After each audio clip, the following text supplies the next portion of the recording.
Hello there, good morning, good afternoon, and good evening. So for this one, I'm going to teach you how to get all horns in Roblox. So first thing we want to do is get to this intersection.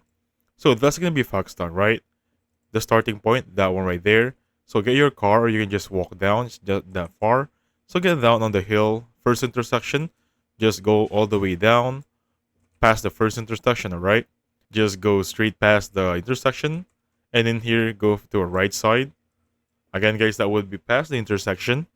And then the first right turn you're gonna see, and then just walk a little bit. If you have a car, this will be much more faster. I can just stop right here, and that's gonna be the secret pathway. Again, that's how it looks like.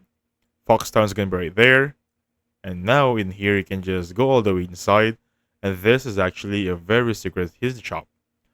So as you can see right there, this is Myers' secret shop, and there are gonna be the horns you're looking for. Pretty awesome, right? And that's it.